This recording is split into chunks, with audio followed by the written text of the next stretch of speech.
Muy buenas noches, sean bienvenidas y bienvenidos a un programa más de la de 8, donde Eduardo Ruiz Gil y yo discutimos los temas de actualidad. Así que procedamos a saludar a Eduardo Ruiz Gil. Eduardo, ¿cómo estás?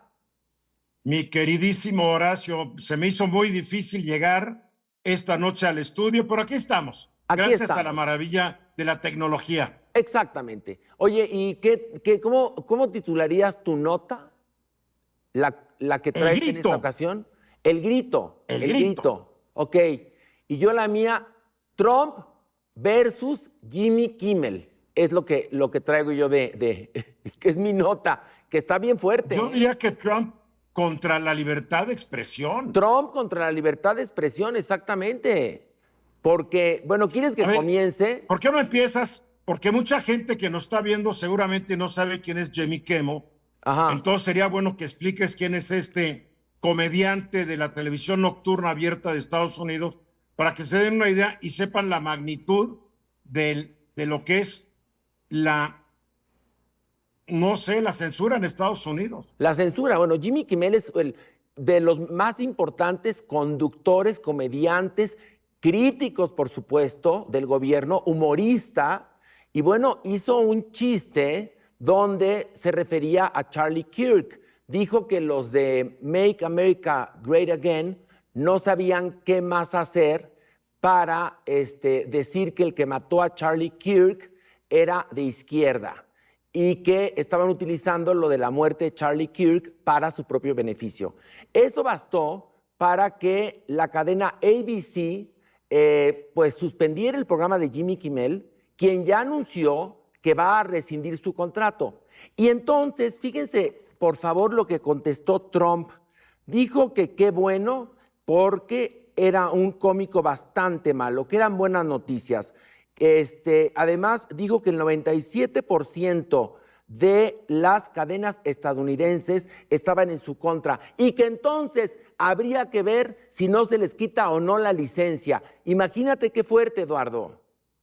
Mira, además cuando lo dijo Jimmy Kimmel, fue un momento serio. Dijo, a ver, los de MAGA están buscando como locos demostrar que el que mató a Charlie Kirk, que hay que decirlo, era un fanático, un mentiroso, un demagogo, no merecía que lo asesinaran, pero era un tipo que no quería a los mexicanos, no quería a México, dijo que la presidenta Sheinbaum era más peligrosa que Vladimir Putin, etcétera, etcétera.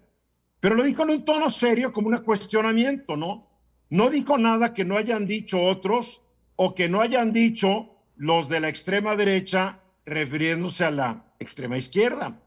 Pero el hecho es que es un escándalo. Trump sí no le gusta que lo critiquen. Para él es la adulación y subirlo a carrozas con el rey de Inglaterra, cosas. Y es lo que a él le gusta, ¿no? Pero entonces sí estamos viendo un proceso de censura en Estados Unidos. Claro. Son muchos los comunicadores que han despedido por decir cosas que no le gustan al presidente, al Partido Republicano y a sus seguidores. Oye, habrá que ver qué ocurre con el programa de SNL, el de Saturday Night Live, que es muy crítico del gobierno de Trump y que realmente hacen sketches muy simpáticos. Oye, pero tú hablabas hace un momento de Trump en Inglaterra. ¿Qué tal los osos que fue a hacer a Inglaterra el señor Donald Trump?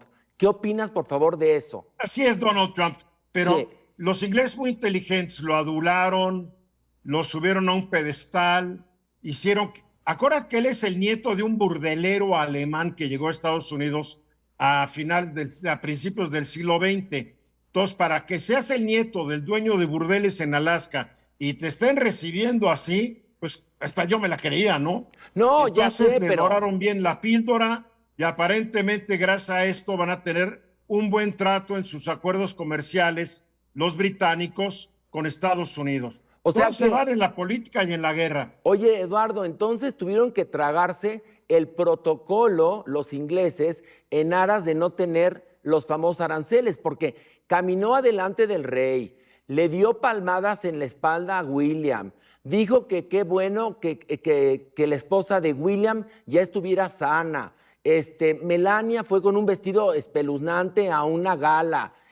con el pelo suelto, escotada, o sea, verdaderamente demostraron la poca educación que tienen con respecto a los protocolos reales que de alguna manera todos los mandatarios pues lo siguen cuando van de visita a Inglaterra. Mira, para mí estos protocolos reales deberían ir al diablo. Los Yo reyes lo sé, deberían yo ir lo al sé, diablo. yo estoy de Pero en acuerdo fin, contigo. es lo que tienen los ingleses, lo que tienen los británicos, están contentos porque la familia real les deja mucho dinero a las arcas públicas. Pero Claro, en fin, así es todo el viaje, así está la censura. Pero yo quiero hablar de algo muy diferente, lo que es el a ver, grito que ajá, dio la presidenta el 15 de septiembre. Obviamente, como la primera presidenta, fue la primera mujer en dar el grito desde el balcón central de Palacio Nacional. como presidenta. Esto lo instituyó lo instituyó el señor Porfirio Díaz un 15 de septiembre. No hay que olvidar que el grito era en la madrugada del 16, pero como Porfirio Díaz celebraba su cumpleaños y su santo el día 15, pues dijo, pues el 15 y celebramos mi santo, mi cumpleaños y la independencia nacional. Bueno, ahí se quedó la costumbre. La presidenta dio el grito y mencionó a los héroes que siempre se han mencionado, pero hubo algunos cambios muy interesantes. Cuando habló de Josefa Ortiz de Domínguez, como siempre la hemos conocido históricamente, no la mencionó así. Dijo Josefa Ortiz Telles Girón, que era el apellido de soltera, materno y paterno de la corregidora. Y después lo explicó la señora presidenta. Las mujeres no son propiedad de nadie para tener el D después de su nombre. Y tiene razón, en estos nuevos tiempos que vivimos, tiene toda la razón. Eso del D ya hace tiempo se debería haber eliminado. Y muchas señoras todavía lo usan, allá ellas. Pero después mencionó a dos mujeres que la mayoría de los mexicanos ignorábamos quiénes eran, que fue Gertrudis Bocanegra, una mujer que peleó en filas insurgentes allá en el estado de Michoacán y la fusilaron en la plaza central de Pátzcuaro en 1817 porque la agarraron y la fusilaron. También mencionó a una mujer, a una indígena allá en Tabasco que se llama Manuela Molina, que le dieron el grado de capitana y que era analfabeta, pero una luchadora por la independencia nacional. Después la presidenta, pues obviamente echó un viva para los migrantes y para las migrantes, pero creo que aquí lo importante, creo que fue, yo lo bauticé como el primer grito feminista de la historia de México desde el balcón central de Palacio Nacional. Oye, Eduardo, por ejemplo, ya en Japón, en sociedades como Japón, las mujeres ganan más que los hombres. Fíjate nada más, o sea, ya el cambio está sucediendo en algunos países del primer mundo.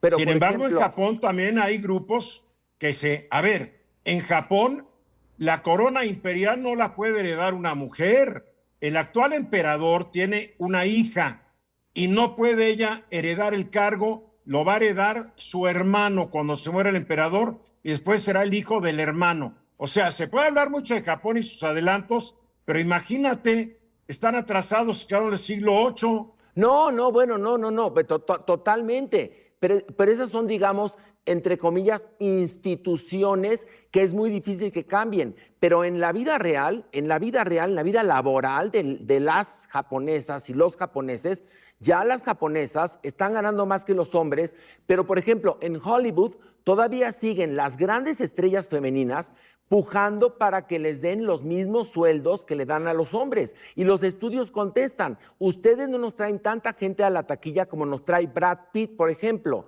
Entonces ahí también tienen que cambiar las cosas. De acuerdo a la Organización Internacional del Trabajo, para que exista en el mundo plena igualdad hombres y mujeres, todavía vamos a tardar 300 años. Todavía falta, pero hay que pelear para que en vez de 300 años sean, hace unos años se calculaba que serían 500, ya son 300. Hay que pelear para que cada vez se acerque más este mundo de igualdad. Oye, Eduardo, una pregunta. ¿Tú crees que lo viviremos? No lo vamos a vivir. Es que no hay que confundir que en nuestro círculo tal vez haya más igualdad. Pero sí. Vete a las comunidades indígenas en México. Bueno. Son muy discriminatorias contra las mujeres. Bueno, siguen casando a niñas a los 12 años. Exactamente. O sea, los usos y costumbres que tienen que cambiar también, Eduardo. Ahora, yo Tienen que vengo, cambiar, tienen que estar con los tiempos. ahora, yo vengo de una familia, benditos a Dios, donde mi mamá era profesionista, mi papá era profesionista y había equidad. Ahí Pues yo vengo de una lavábamos, familia donde mi mamá y mi papá era profesionista, pero sí, fue un mundo patriarcal. Claro, mis papás han de haber tenido más edad que los tuyos. Hoy mis padres, estamos a 25, hoy mis padres tendrían 109 años de edad. ok, Ellos nacieron en el sí. 16, vivieron un mundo muy patriarcal y tal vez tus papás fueron más contemporáneos Ahora, no, a pero estas generaciones. lo que te quiero contar es que sí, por supuesto, había una equidad, pero también había un patriarcado, Eduardo. O sea, a final de cuentas, mi papá decía que mi mamá mandaba y que mi mamá era la que decidía, pero en muchas ocasiones, en la mayoría, el que decidía era él. O sea, por supuesto, ¿Quién lavaba vivíamos en un los trastes en tu patriarcado. casa? No, lavábamos los trastes entre todos. Fíjate nada más. Eso era algo ¿Tu que papá incluido? mi papá incluido lavando los trastes junto con nosotros y mi papá, decía mi ¿Quién? mamá, que fue de los que la ayudó a cambiar a los bebés, a bañarlos, a todo eso. O sea que de alguna manera ahí había un cambio provocado por mi propia madre, que era profesionista, contador público titulado en la UNAM.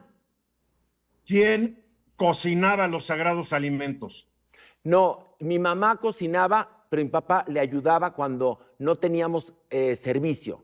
Pero Cuando no tenían servicio. sí, bueno, Por sí, más que sí. quieras, Era había una familia muy respaldos del grande. patriarcado. No, insisto, es patriarcado, por supuesto, un patriarcado menos intenso que el de tu familia, pero al final de cuentas es un patriarcado. Y qué bueno que la presidenta salió a dar este grito para que de alguna manera le llegue a la gente que no le ha llegado que hombres y mujeres somos iguales. Tenemos que tener los mismos derechos y las mismas obligaciones. ¿No, Yo Eduardo? diría que no somos iguales, afortunadamente, Bueno, iguales pero pero que diferentes. merecemos las mismas oportunidades, Ándale. derechos, todo ese asunto, ¿no? Porque Ándale, imagínate que somos exactamente. iguales. Bueno, no, no. Somos iguales pero diferentes. Y nuestras diferencias nos tienen que acercar, no nos tienen que alejar. Lo que está haciendo Claudia Sheinbaum es cambiando la historia de México en el sentido de que todos los héroes eran caudillos, generalotes, hombres machotes. Oye, Ya está pero, empezando a incluir a mujeres, y hay muchísimas mujeres más. Cuando ella dice heroínas anónimas, hay muchísimas ahí. No es que sean anónimas, son desconocidas. oye, Eduardo, no son, exactamente, son desconocidas y estuvieron trabajando por la libertad de México. Pero ¿qué tal el político en Campeche que dijo, viva Josefa Ortiz de Pinedo? Ay, pobre idiota. Creo que es el presidente municipal de no sé dónde, que, mira, José Ortiz de Pinedo. Josefa Bueno, Ortiz de acuerdas que Pinedo. hace algunos años hubo un Que, cónsul, creo que en la época de Peña Nieto, sí, que en un grito ahí en su consulado dijo, ¡Viva Maximiliano! En el no, grito de independencia. no, no, bueno, pues para que veas, para que quienes Así, tienen que dar el así grito pasa. se preparen un poco con clases de historia. Pero bueno, se acabó el tiempo, Eduardo. Que todo esté Lástima. muy bien. Nos vemos la próxima semana aquí en el estudio. Y buenas Ahí noches estaré. para toda la gente que ve la de 8. Nos vemos la próxima semana. Muchas gracias. Adiós. Gracias. Feliz semana. Feliz Adiós. semana.